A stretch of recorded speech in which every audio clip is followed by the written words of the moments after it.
Hello അസ്സലാമു അലൈക്കും. ഇന്ന് ഞാൻ വന്നിട്ടുള്ളത് ഒരു സിമ്പിളായിട്ടുള്ള ഒരു ഡിഫറെൻറ്റ് മോഡലായിട്ട് എങ്ങനെ നമുക്ക് ഒരു കട്ട്ലറ്റിൻ്റെ റെസിപ്പിയാണായിട്ട് വന്നിട്ടുള്ളത്. പക്ഷേ ഇത് വളരെ ഈസിയും ചെറിയ കുറച്ച് ചേരുവകളുണ്ടാക്കുന്ന ഒരു കട്ട്ലറ്റിൻ്റെ റെസിപ്പിയാണ്.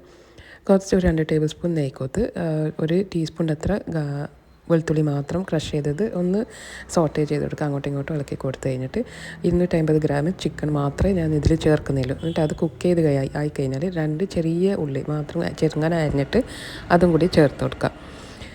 ഇത് ഉള്ളി എന്ന് പറയുമ്പം അത്ര കുക്കാകൊന്നും വേണ്ട, ജസ്റ്റ് ഒന്ന് കളർ മാറുമ്പോൾ തന്നെ നമ്മൾ പച്ചക്കറിയൊക്കെ ആഡ് ചെയ്യുന്നതാണ്. പച്ചക്കറി എന്ന് പറയുന്നത് ഇതിൽ പച്ചമുളക് ഒരു ചെറുങ്ങനെ അരിഞ്ഞിട്ടും പിന്നെ 1/2 കപ്പ് ക്യാരറ്റും ഒരു ഏകദേശം 1/2 കപ്പ് ക്യാപ്സിക്കം കൂടി ഇത് ചേർക്കുന്നുണ്ട്. പച്ചക്കറി ആയിട്ട് നമ്മൾ അതേ ചേർക്കുന്നില്ല. എന്നിട്ടത് ക്യാരറ്റാണ് ഞാൻ ആദ്യം ഇട്ട് കൊടുക്കുന്നത്, കാരണം അത് കുറച്ച് കുക്ക് ചെയ്ത് കിട്ടാൻ വേണ്ടിയിട്ട് കുറച്ച് സമയം എടുക്കുമല്ലോ. അപ്പോൾ അതായി കഴിഞ്ഞാലാണ് ക്യാപ്സിക്കം ഇട്ട് കൊടുക്കുന്നത്. പിന്നെ നമ്മൾ പൊടികളെന്ന് പറയുന്നത് ഒരു റെഡ് ചില്ലി ഫ്ലേക്സാണ് ഇട്ട് കൊടുത്തത്, പിന്നെ ഉപ്പും കുരുമുളക് ജീരപ്പൊടിയും ഇതെല്ലാം കൂടിയിട്ട് ഒന്ന് ഇട്ട് കൊടുത്തിട്ട് ജസ്റ്റ് ഒന്ന് സോട്ടേ ചെയ്ത് കൊടുത്തിട്ട് ഒന്ന് മസാല ഒക്കെ ഒന്ന് കുക്കാകുന്ന വരെ അതൊന്ന് ആക്കി കൊടുക്കുക. നമ്മൾ ഈ പാത്രം എടുക്കുമ്പോൾ വലിയ പാത്രം ഞാൻ എടുക്കുന്നത്. എന്നിട്ട് ഈ മസാല ഒക്കെ സൈഡിലേക്ക് ആക്കിയിട്ട് ഒരു ടീസ്പൂൺ അത്ര ബട്ടർ മെൽറ്റാകുക. എന്നിട്ട് അതിലേക്ക് തന്നെ ഒരു ടേബിൾ സ്പൂൺ അത്ര പൊടി അതും കൂടി ചേർത്ത് കൊടുത്തിട്ട് ഈ സൈഡിൽ തന്നെ ജസ്റ്റ് ഒന്ന് കുക്ക് ചെയ്യുക. എന്നിട്ട് മസാല എല്ലാം കൂടിയിട്ട് നല്ലോണം ആ പൊടിയും ബട്ടറെല്ലാം ഈ നമ്മളെ മസാല ഉണ്ടല്ലോ, അപ്പോൾ അതെല്ലാം കൂടി നല്ലോണം മിക്സ് ചെയ്ത് കൊടുക്കുക. എന്നിട്ട് ഇത് നല്ലോണം മിക്സ് ചെയ്യണം. എന്നിട്ട് എല്ലാ ഭാഗത്തേക്ക് ആ മസാല ആ പൊടിയും എല്ലാം മിക്സ് ആയി കഴിഞ്ഞാലാണ് നമ്മൾ അടുത്ത സ്റ്റെപ്പിലേക്ക് പോകുന്നത്. എന്നാൽ ഇതിൽ നമ്മൾ ഉപ്പെല്ലാം ജസ്റ്റ് ചെക്ക് ചെയ്ത് കഴിഞ്ഞിട്ടാണ് നമ്മൾ 2 ടേബിൾ സ്പൂൺ ബ്രെഡ് ക്രംസ് ഉണ്ടല്ലോ, അത് ഞാൻ വീട്ടിൽ നിന്ന് തന്നെ ആക്കിയതാണ്. പിന്നെ 2 ചെറിയ സൈസ് ബോയിൽ ചെയ്ത ഉരുളക്കിഴങ്ങ്, എന്നിട്ട് അതെല്ലാം കൂടിയിട്ട് മിക്സ് ആക്കി കൊടുക്കുക. ഈ സമയത്ത് നിങ്ങൾ ഫ്ലെയിം ഓഫ് ആക്കുക.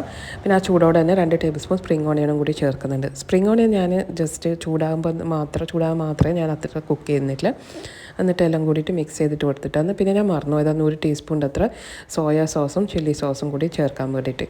എന്നിട്ട് അത് രണ്ടും കൂടി ചേർത്ത് കഴിഞ്ഞിട്ട് നല്ലോണം ഒന്നും കൂടി മിക്സ് ചെയ്ത് കൊടുക്കുക. നല്ലോണം മിക്സ് ചെയ്ത് കൊടുക്കുക. എന്നിട്ട് പിന്നെ നമ്മൾ ഈ കട്ട്ലറ്റിൻ്റെ ഷേപ്പ് ഉണ്ടല്ലോ, കൈയൊക്കെ കുറച്ച് ഓയിൽ ആക്കിയിട്ട് പിന്നെ ആ ഷേപ്പിലേക്ക് നിങ്ങൾക്ക് ചെയ്യുന്നതാണ്. പിന്നെ ഇത് പറയുന്നത് ജസ്റ്റ് ഒരു വേറെ രീതിയിലുള്ള ചൈനീസ് കട്ട്ലറ്റിൻ്റെ മെത്തേഡാണ് ഞാൻ ഇതിൽ ചെയ്യുന്നത്. പിന്നെ ഞാൻ സ്ക്വയർ ഷേപ്പാണ് ചെയ്യുന്നത്, ഒരു ജസ്റ്റ് ഒരു ഭംഗിക്ക് വേണ്ടിയിട്ട്, നമ്മളെ ഷേപ്പിന് വേണ്ടിയിട്ട്. നിങ്ങൾക്ക് ഇപ്പോൾ കട്ടർ ഉണ്ടെങ്കിൽ അതാണ് നല്ല എളുപ്പമായിരിക്കും. എൻ്റെ അടുത്ത് കട്ടർ ഉണ്ടായിട്ടില്ല, അപ്പോൾ ഞാൻ ഇത് കൈ കൊണ്ട് തന്നെ സ്ക്വയർ ഷേപ്പ് ആക്കിയിട്ട് എല്ലാം കൂടി ഇങ്ങനെ ഇത്ര എനിക്ക് കിട്ടിയിട്ടുണ്ടായിരുന്നു. 250 ഗ്രാം ചിക്കൻ മാത്രം കുറച്ച് പച്ചക്കറി എല്ലാം കൂടിയിട്ടാകുമ്പോൾ നമുക്ക് കണക്കായ ഒരു കടിയാക്കാൻ പറ്റും. പിന്നെ നമ്മളെ മൈദൻ്റെ പേസ്റ്റ് ഉണ്ടല്ലോ, അതിലേക്ക് മുക്കിയിട്ട് ആണ്, പിന്നെ ബ്രെഡ് ക്രംസിൽ മുക്കിയിട്ടാണ് ഇത് റെഡിയാക്കി എടുക്കുന്നത്. പിന്നെ ഒരു കാര്യം ശ്രദ്ധിക്കേണ്ടതെന്ന് വെച്ചാൽ മൈദൻ്റെ ഈ പേസ്റ്റ് ഉണ്ടല്ലോ കുറച്ച് കട്ടി കൂടാൻ പാടില്ല, ഒരു ലൈറ്റായിട്ടുള്ള വെള്ളം പോലെ ആകാൻ പാടുള്ളൂ. എന്നിട്ട് നെയ്ക്കോത്തന്നെ ജസ്റ്റ് ഒന്ന് ഡീപ് ഫ്രൈ ചെയ്തെടുക്കുന്നതാണ്. ഇതിലെല്ലാം കുക്കാക്കിയതാണ്, അപ്പം ജസ്റ്റ് ഒന്ന് ബ്രൗൺ ആകുന്ന മാത്രം ജസ്റ്റ് ഇതാക്കി ഫ്രൈ ചെയ്തെടുത്താൽ മതി, കൂടുതൽ കരിയിക്കാൻ നിൽക്കണ്ട. അപ്പോൾ ഇതെല്ലാം കൂടിയിട്ട് ഒന്ന് മിക്സ് ആക്കിയിട്ടാണ് നമ്മൾ ഇത് ചെയ്യുന്നത്. അടിപൊളി ടേസ്റ്റാണ്, എല്ലാവർക്കും നല്ലോണം ഇഷ്ടപ്പെട്ടിട്ടുണ്ട്. ഒരു വെറൈറ്റി ആയിട്ടുള്ള ഒരു കട്ട്ലറ്റാണ്. ഈ പ്രാവശ്യം നോമ്പിന് നിങ്ങൾക്കിത് ട്രൈ ചെയ്യാം, എന്നിട്ട് ഫീഡ്ബാക്ക് അറിയിക്കുക. നോമ്പിനേക്ക് ഹെൽത്തി ആയിട്ടുള്ള സ്നാക്സാണ് കൂടുതൽ ഞാൻ ഈ പ്രാവശ്യം ചെയ്തിട്ടില്ല. അപ്പോൾ എല്ലാവരും ഇതൊന്ന് ട്രൈ ചെയ്തിട്ട് കമൻസിലേക്ക് അറിയിക്കുക ഇൻഷാ അല്ലാഹ്.